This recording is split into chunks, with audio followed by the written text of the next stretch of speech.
You got it. Anything for you, Dr. Lupo. We're going to keep the ball rolling. Man, that last game left me absolutely speechless. I was sitting here with my hands on my head just like, Jesse, you're a monster. You're absolutely incredible. But someone else is Wenkin here. We saw him. He's coming out as that #1 seed going into tomorrow. And now we get to see some of his games. Again, this is someone that I'm not familiar with, and I'm so stoked to hop in and learn about this player. That one of the newbie crew coming out from China. We've seen a little bit of them before across other games, but then also in some of our other semifinals. Haven't seen him quite necessarily able to convert all the way into a finals performance yet, but Wenkin showing that he can challenge with the best of the best. Again, Asia will have 2 solo spots tomorrow to go through. So by this time tomorrow, we'll have seen 3 additional players already qualify into that final. And again, it's Wenchen and KGA's Sexy Boy who are able to have those top 2 spots going into tomorrow. And we've seen, particularly with Asia, that momentum certainly carries over.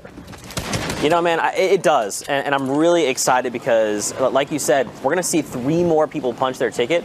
And I cannot be more excited. Like, in case this isn't super clear, right? These players are working their absolute hardest right now to try and qualify for the finals in New York City. They're doing everything they can. We've already seen 1 set of players come out for week 1, and now these players, especially if someone coming in like 2nd place right outside in the bubble, they're trying to do everything they can to qualify and make it because this means the world to them. It means quite literally the Fortnite World Cup to them. Sorry, that was an absolutely horrible pun there. But as you can see, Minty now trying to get some of the rifle elims, able to pick up both Banana and Puzz right there. That was a Puzzy Banana going down. Nice little double banana. Elim. It was an upside down banana. And it's almost like I was going to make a bad cake pun, but then I lost it. So I'm just going to leave that one there, not pick it up. As you see the next rotation coming out. Wow. So we've talked about it before. One, the rifling skills coming out of the Asia region is absurd. You talk about people's aims. I mean, honestly, you could accuse half of these guys as aimbot, and I would believe you if we didn't know for a fact that this is just what's normal out of the region. As Ortanisa doesn't miss anything right there and just drills the player, taking that trade down, but needs to be careful. Man, he was trying to play Luke Goblin and it did not work in his favor. He should have taken that RPG. That could have potentially helped fracture builds, but it's okay. He's going to keep the ball rolling. We see a lot of these players still around. Look how many up here. A community launchpad for the group of players there. There's even someone building up super high on a single ramp. You got to assume they probably have a glider redeployer. They're doing something we don't know about, but now we're in with Wen Quinn again. He's got that heavy snipe. He could potentially punch through this build if he so desires. A nice few shots are cracking the player's shield. He's on the hunt. He wants to secure this Elim. He's going to go through the box. And aim hero. Wow. And you can see one thing in particular from Wenkin. He's putting himself right up against the box in these fights. He's not worrying about the other player trying to trade out from him. He wants to own the wall, or he wants to find a way to phase through. Just trying to use whatever advantage he can to get in there as he picks up Elim number 17, but needs to be careful now as he is able to get the loot, but is stuck on the low ground now. Working his way up the side as Zero Sia from Japan does go down. Now you have Gangsta, Minty, Lit, Jonil, Nephrite. You also have one of the Crazy Raccoon Boys still in, but Minty does find a rocket onto Wenkin, the leader, trying to expose him, but doesn't find the combo, making sure he was safe behind the 2nd layer of ramp. And Courage talked about it, that fully built metal, once it gets up to a little bit, can withstand some of those loads. Oh my god! What? How scary was that, Zeke? Okay, listen, he definitely was hit. He was in the critical. He makes a single edit and catches the guy who just shot him from behind. Minty, what are you doing? You're playing out of your mind. He's trying to find more Tucson. He's zoning. He's all in. He's looking to shoot first, ask questions later as he's sliding down, not even opting to aim down sights, just flicking the shotgun, hoping to catch as much of the spread as possible. Did hear the turret deploy going out. Sometimes that's a little bit of a mistake, but sometimes players use it in order to get a faster, higher HP floor thrown in. So just blocking the player off, and it's down. Gets the Elim from the fall damage going through the player, not able to catch himself there as Minty pushes himself into the top 5. So now Wenkin on the high ground. Crazy Raccoons Vanilla just underneath him. Lit and Minty on the low, but everyone is on the side of this Viking village just east of Snobby trying to make plays. Minty, look at the aggression. He is going. Oh like the glider redeploy. Oh my God, my heart just stopped. There's not enough space. It's someone else. The glider redeploy. Will he be able to connect it? And gets it. That was Vanilla looking to try and make a play and capitalize on Minty, but Minty showing his flick skills are still there. Getting out with 12 HP plus the Siphon. Needs to pop these minis as we move farther from the side of the cliff, so he's okay.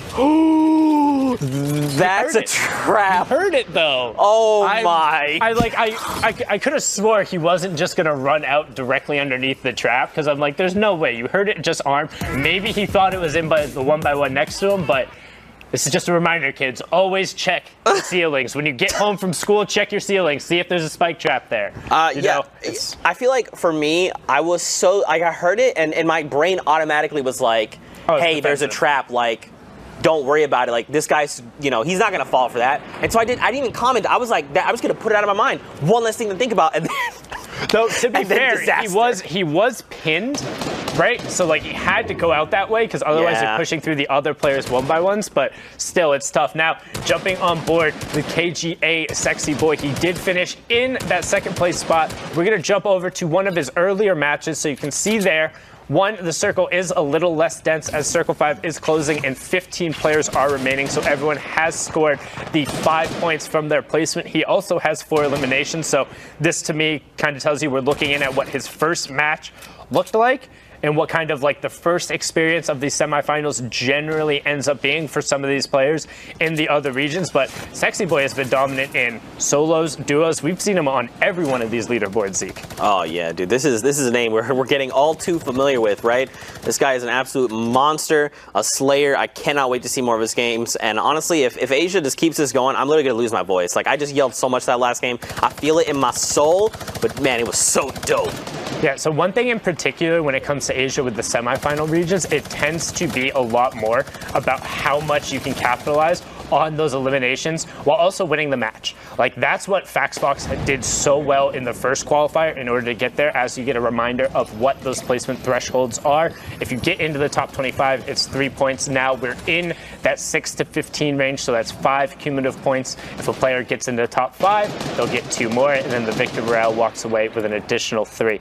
But as I was saying, Zeke, each elimination being 1 point, particularly in Asia for the semifinals, how much you're able to rack up on those eliminations while also winning the match plays a huge role in where you are on the leaderboard. Yeah, I like that. Trying to go full offensive, get as many elims as possible, rack up a victory out. I mean, the points will, you know, you'll snowball very quickly if you do that. Have one super stellar game and then get all, you know, the victory out. We saw Mongrel do it not that long ago. So if you're just doing what Mongrel does, I guess see you tomorrow? I mean, you know. Well, and another big thing, particularly with Asia, if you don't do it, if you're not playing that aggressive and you're only playing for placements and getting your points that way, somebody else is doing the same thing you're doing placement-wise, but getting all those eliminations. And it's all about being the best or being in that top 2. Once you get to Sunday, I think he saw that player who was right next to him. Not sure where that player went, as they both opt to edit and just run away. Now he's looking to capitalize on this edge of zone rotation in a box, but Weibo Easy does go down. The player from China falling to Adam FA as he continues this backside of the circle rotation looking for elims. Man, he's poised to do real well right now, that RPG. He's got plenty of utility. He even has a slurp juice. We see Zalaro just make his way to the high ground there, trying to take it away from Francisco. Down on the low ground, though, Sexy Boy is in critical right now. If that storm wall touches him even for a moment, that's it. That was so scary. He went back to grab loot when he was on 5 HP, where if it had even touched him, he would have gone down. Like, I wouldn't go anywhere near that storm wall, but proving me wrong why he's one of the best in the region, and I'm sitting here commentating on it. Getting a great elim there, catching another player in the back. What was that 180 cover was nasty. He shouldn't have got out of there. I mean, he made it for sure with 10 builds left, Sundown. He manages to mini himself off, but he needs to make something happen quickly. Howell is on the other side in another 1x1 next to him. We see him maybe trying to find that community launch pad as well. We see someone bonk their head. Munt is taken to the high ground right now. And all eyes are on Sexy Boy. He's got 6. Okay, he's gonna find someone else. This is huge. Find the builds. Get the builds. We're up. Oh wow, we went from basically nothing to everything. Almost 100 builds. That's it. Now I'm thinking Sexy Boy's ready to close this game out. He absolutely has to close this game out now. You can see, does it get the clip, so he would have been fine because of the slope of that, but also had the glider redeploy, so no stress on your point, Zeke. It's okay. Sure did. Breathe, it's fine. Rocking back Adam now. RPGs from the high ground going down. Fake out did take out Crazy Raccoon's Francisco, but Sexy Boy cleaning it up right there. Now under duress from the RPGs. Will catch it with the floor. Player does fall underneath, but now that means he has the high ground. If he can get out of this box, kind of panicking by the look of it, can't quite find himself, but now resets, gets the high ground. Gotta pop the minis here, Zeke. He's got to be real careful of that player. Okay, I was going to say, they have the RPG, the glider redeploy. He needs to build a wall to keep himself. It doesn't even matter. He says, I don't need the wall, Adam. Go back to the lobby.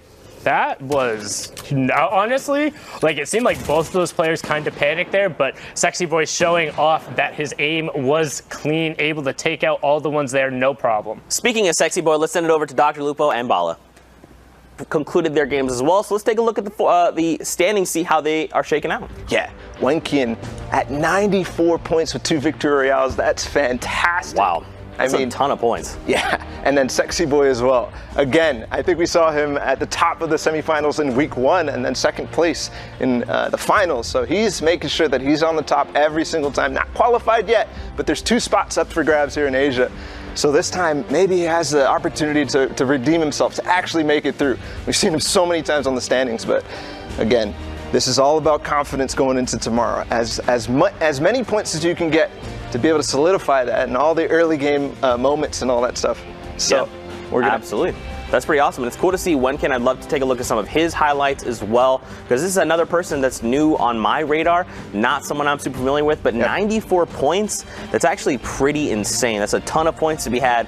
And again, we have to hope that this kind of carries them, that they can hang on to this momentum going into tomorrow's games, because confidence does play a very big factor in a lot of these players' games.